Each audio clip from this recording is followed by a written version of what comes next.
Hey guys, Sullivan here in Philadelphia. Well, it's a new year. Today's video is about what worked and what didn't work for me as it relates to my garden and the different projects I tackled this year. It's a little bit of a different video for me because usually this time of year I'm reflecting on what events I did and things like that, and that didn't really happen this year. So I'm kind of just evaluating the garden systems that I implemented this past year, and I'm going to talk you through what I'm definitely carrying forward or what works really well for me. It's a very long list of what didn't work in 2020, but I'm going to keep today's video focused on the things around gardening and a few plant categories that just aren't things that I'm going to carry forward. So let's talk about what worked and what didn't work. Okay, so the number one thing that worked for me this year was my design and organization systems.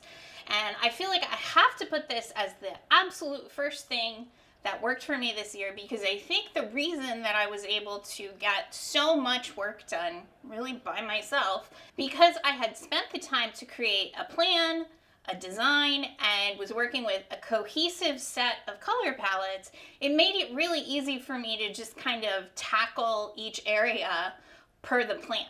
And by keeping track of the palettes specifically, it's been really easy for me to kind of go forward looking for specific things to fill in blank spots or gaps in the design plan, and to just really narrow the focus.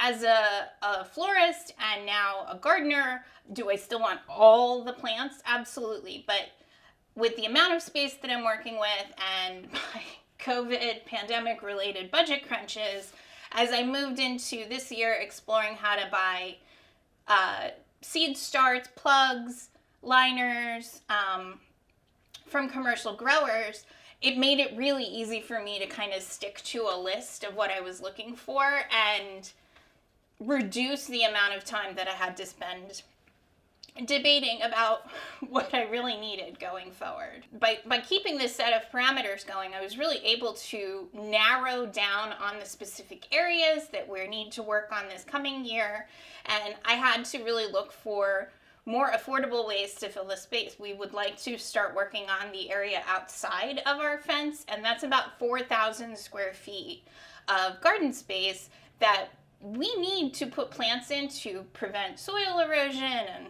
this year mudslides and some things that happened because we were good at, we removed all the ivy and weeds that were kind of helping to hold the hillside in place. But I do have a budget that I need to stick to, and it's definitely going to be cramped this coming year. And we really do need some structure in terms of trees and shrubs. So keeping to this design plan, keeping to the color palettes, I have a really clear list of needs going forward, and I think should the budget crunch really affect what we're able to do this coming season, I'll be able to continue to edit and add to the plan. Hopefully when my budget improves, I'll be able to just carry on with the plan. So by the time I was wrapping up the bulb planting, the 2,500 bulbs I planted for fall, for spring blooms, I was really feeling like I could see that I had executed the plan as I sort of imagined it and then put on paper. So I definitely hear from lots of gardeners that they dislike the planning and spreadsheet aspects that I really favor in designing a new garden. And you know, I get that.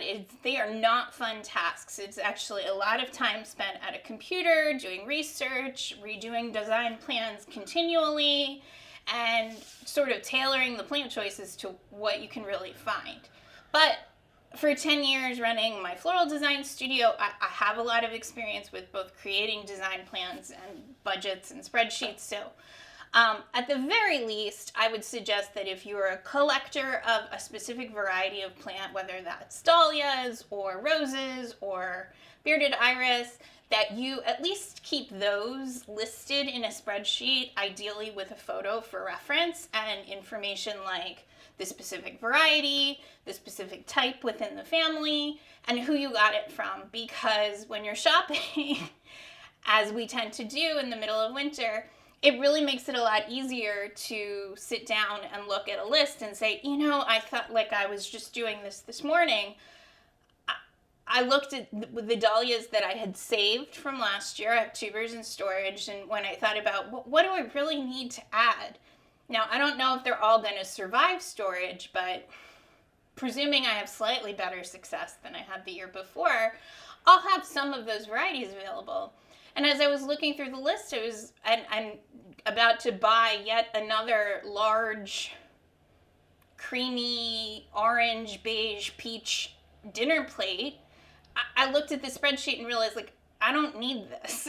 I have options for this color family and this size. So that's my number one thing that worked for me, and I'm happy to carry it forward because it was so successful. All right, so number 2, the no-dig compost garden beds that I did this year 100% worked for me.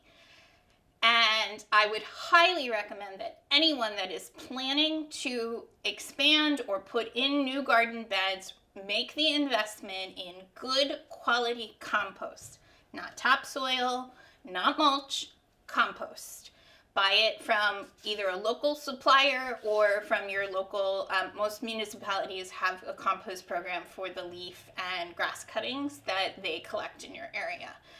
And it was really like tiling a floor, but tiling your garden beds by using large sheets of recycled cardboard that I ordered from a packaging company, so they were uniform sizes, just because for the amount of beds that I was laying, the idea of peeling tape off of every Amazon box and collecting, I did collect boxes for close to 18 months, and it got me about a quarter of the way through one small section of the yard. So I ordered sheets of recycled cardboard and in specific sizes so that they covered and were able to overlap.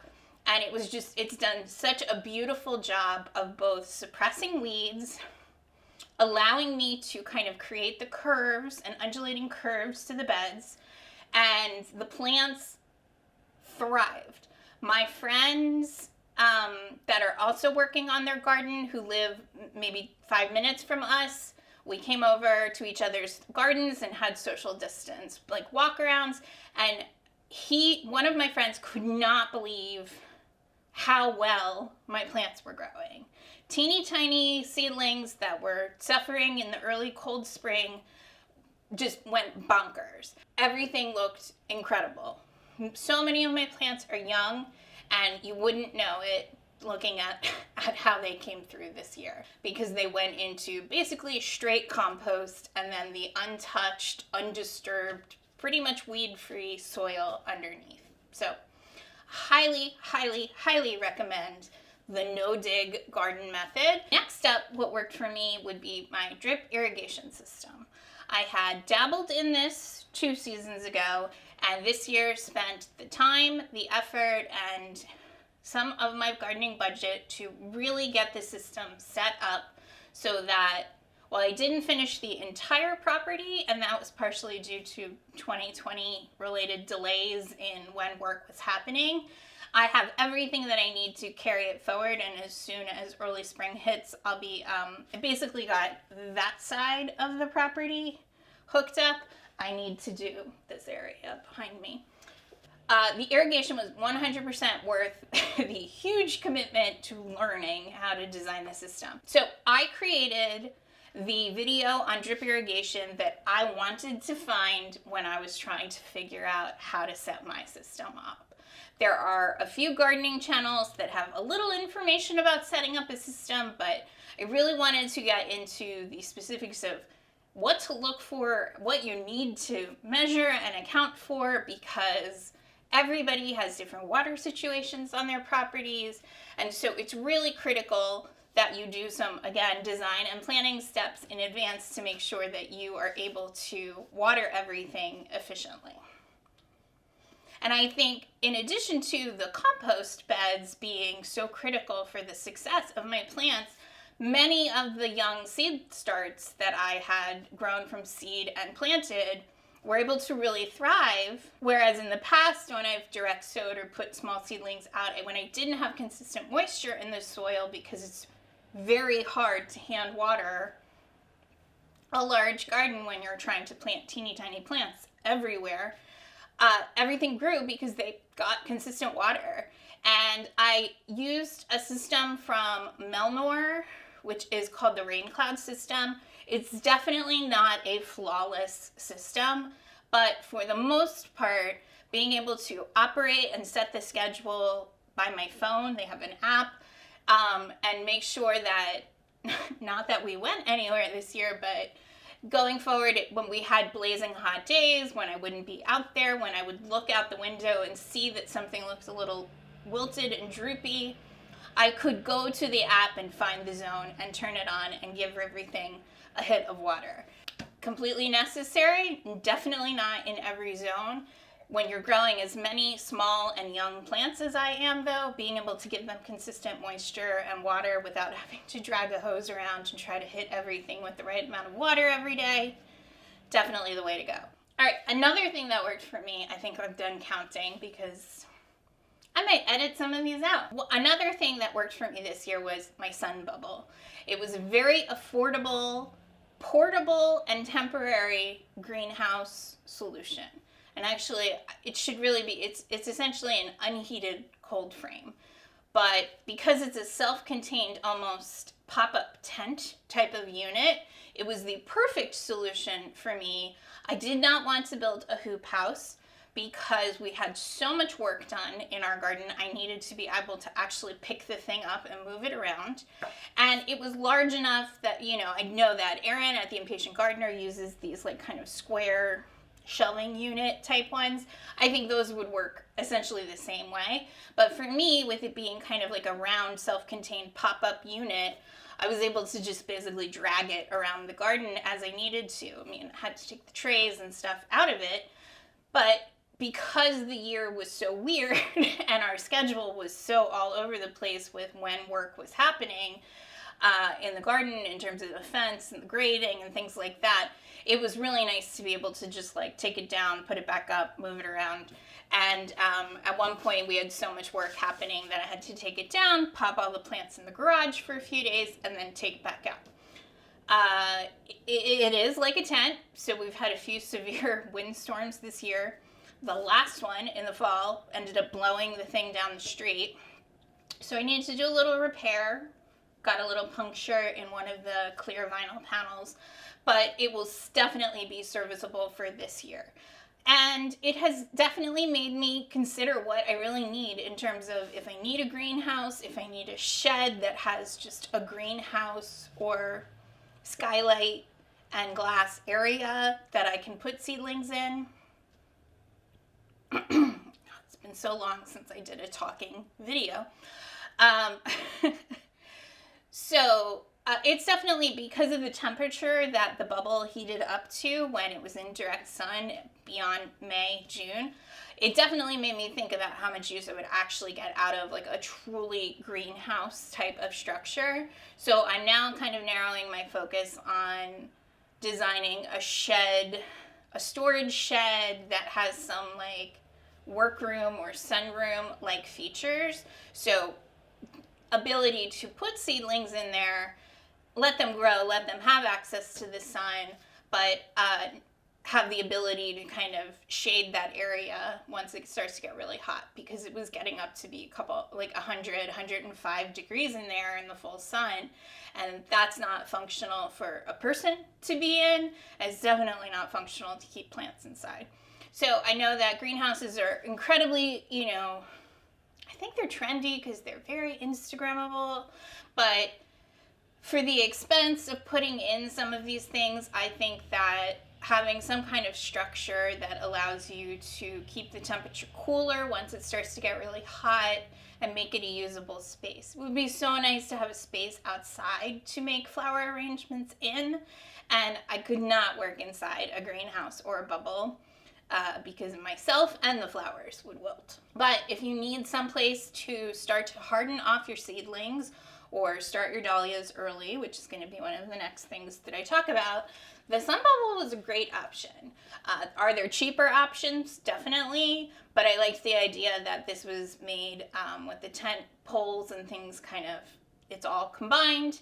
It's pretty easy to pop back up, and you just need some heavy-duty landscape staples to pound into the ground to hold it down. One thing that I was surprised really worked for me was I had accidentally bought these giant tree-sized pots from Greenhouse Megastore. I'll put the link down. They are huge. I bought them by accident with looking at the gallon amount and not necessarily looking at the dimensions, and I was shocked when the box arrived because the box was so huge. They ended up being such a great happy accident because of all the delays in this year in terms of things shutting down in the spring, not being able to get soil. It was very hard to get delivery of things. I was able to fill them with some potting mix and some compost, which I was able to get delivered by pallet, and store, or like just grow plants. They were sort of like movable raised beds. And so I ended up liking the process so much that I moved them and added a few more. And because we weren't able to install our patio this year, but I had ordered bulbs and some plants and things for that in advance, presuming it would get done over the summer, I'm growing everything on for the winter in these large, giant pots. With the idea being that in early spring, which is when we're projected to get the patio done, I'll just be able to gently scoop up all the bulbs and all the plants that are growing in these pots and plant them. They've been great. They do get heavy when you put some soil in them, but the soil's also, you can remove the soil and put it into other containers. They really have just been like floating, movable, raised bed containers for me. As I was picking up plants from around the garden and needing a place to temporarily store them, moving the peonies, moving everything that I did this year, they were always like right by my side because they were filled with beautiful soil and compost, and so I could tuck the plants in place, leave them there. They wouldn't dry out, they wouldn't suffer root damage, and then they could go into the bed in a day or two or even a couple weeks if I needed more time to get their bed ready.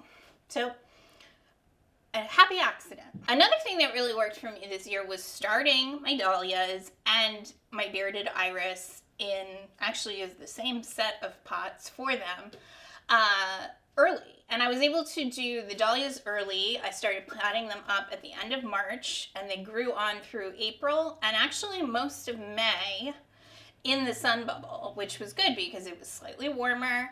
They got full sun. They didn't need to be hardened off because they were growing on outside. And they were like full size I think I used about 1 gallon or 0.7 gallon pots. And they were like nursery plants. They had put on these, the dahlias in particular, had put on these like gorgeous root systems. They were super easy to plant, and they didn't have I had hardly any transplant shock from them. Regarding the dahlias, I had always planned to start them early, and because I knew I was going to have the sun bubble to help them grow. It didn't actually help me get any flowers any earlier, but I think that was in part due to the fact we had a pretty cold May, and they really need consistently warm temperatures of at least 70 degrees during the day. It wasn't that we had a shortage of sun, it's just that it stayed pretty chilly this year. So I didn't really have any flowers any sooner than I might have, but they had really great root systems, and I'm still hopeful that if we have the right combination of warmer spring weather and started the dahlias early, that I might get flowers a little bit earlier. And then the other thing that happened, because I had specifically ordered these pots to start all my dahlias, is that I'm trying very hard to make everything that I purchase reusable. And so I had these same pots, once I rinsed them out and let them dry in the sun, I had them available when the insane amount of bearded iris that I had pre-ordered pre-corona showed up.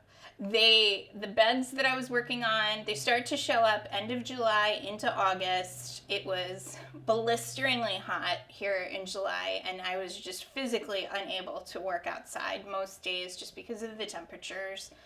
And I was able to at least use those same pots and make a very, very quick draining, because iris are prone to rot, potting soil mix with some extra perlite and some, a little bit of sand additive so that it didn't hold water as like a heavy potting mix. Well, it didn't hold water as like a potting mix might.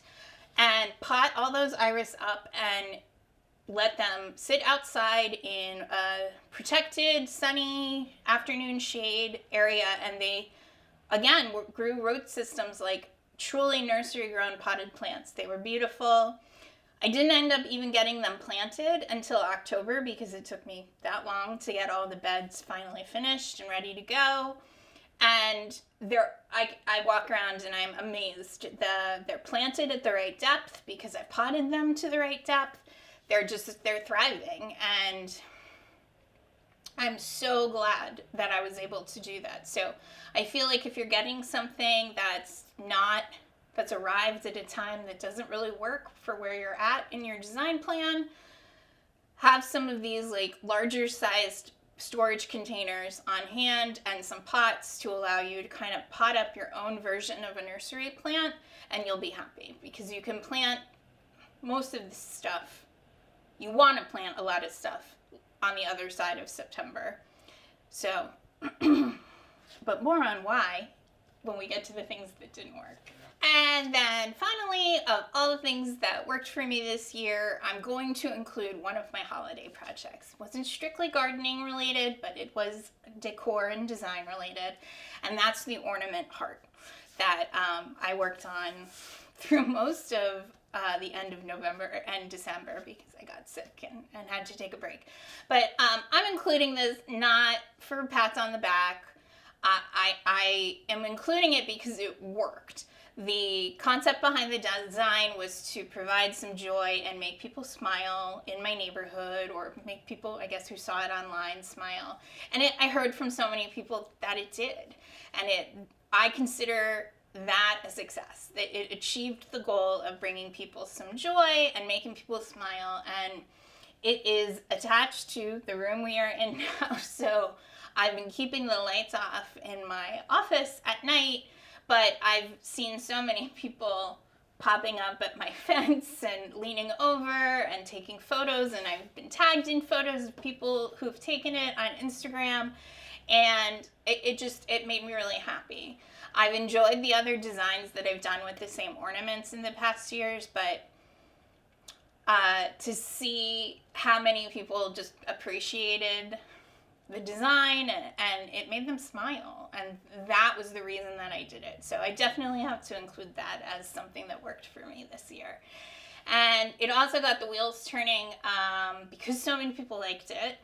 How can I expand the areas where people can kind of see something like this? So hopefully as this year plays out and things improve, I'll be able to make the heart happen maybe in other places besides on the front of my house in my neighborhood. All right, so now for the things that didn't really work this year. And the number one thing I'm going to say that didn't work this year is moving a lot of plants during hot weather. Specifically the very hot July and early August that we had.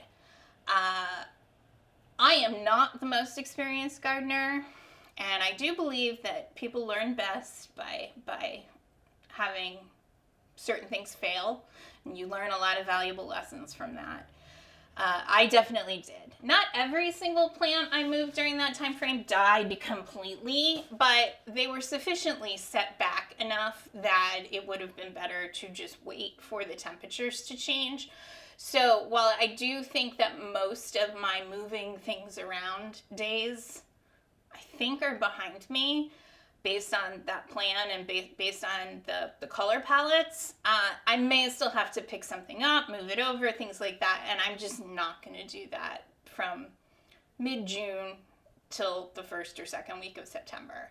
Something else that didn't work for me this year, or really didn't work for my husband Tim, because he usually has to help me with like the cleanup of the garden. I do most of the work, but when there's a big cleanup, he usually comes out to help me.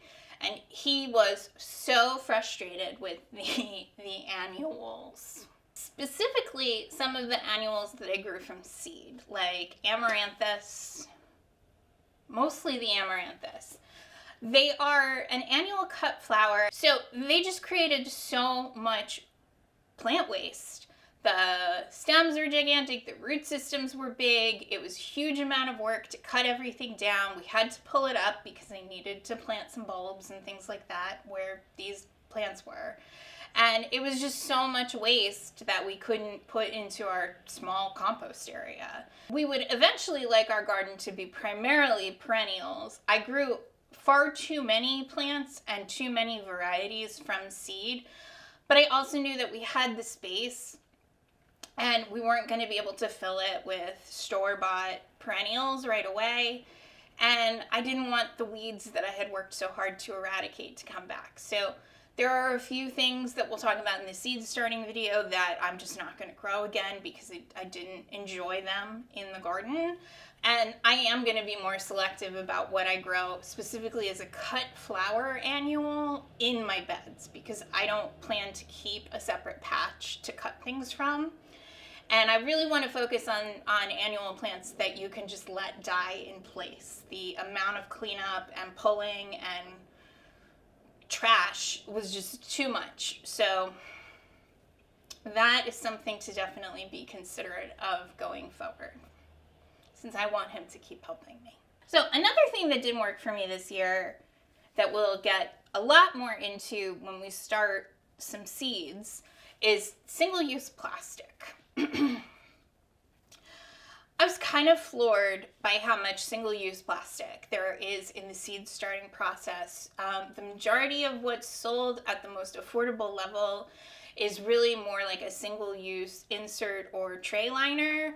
And while it's definitely more money to look into getting some heavier duty washable and reusable pots, I do not want to keep buying this like flimsy plastic that I know is not going to make it through even a few months of seed starting.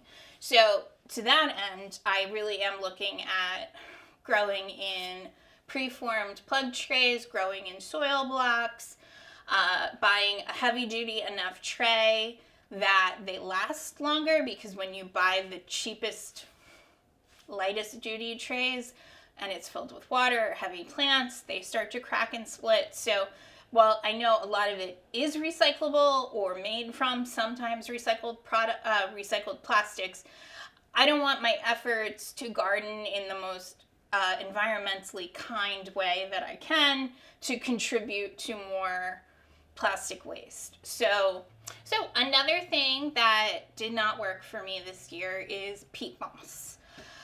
The more I learn about how peat moss is harvested from peat bogs, and it's a product that's marketed as renewable, and it is. Bogs do produce more peat, but the process of extracting the peat and making it into something that is as consumer friendly as how it's sold in compressed bales, I didn't enjoy what I had read about it. I'm not going to speak as an authority on the process. It's just not something that I'm going to buy going forward. And I'm going to be looking for the potting mix that I had bought a lot of last year does have some peat in it. And I have to say it's excellent potting mix. And I ordered quite a bit of it because it stores.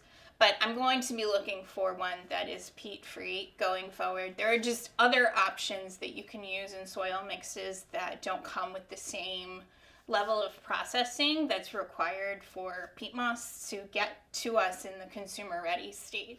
So it's not a judgment. I understand why people like it and use it. It's very affordable. But it's just not something that I'm going to be using again in my garden. Thank you guys again for watching. If you haven't already, please subscribe, share this video with somebody you think might enjoy it, and I will be back with seeds, all the seeds. Seed inventory, the seed spreadsheet, and figuring out what I'm actually going to grow this year before I get too many more ordered. All right, guys, I'll see you soon.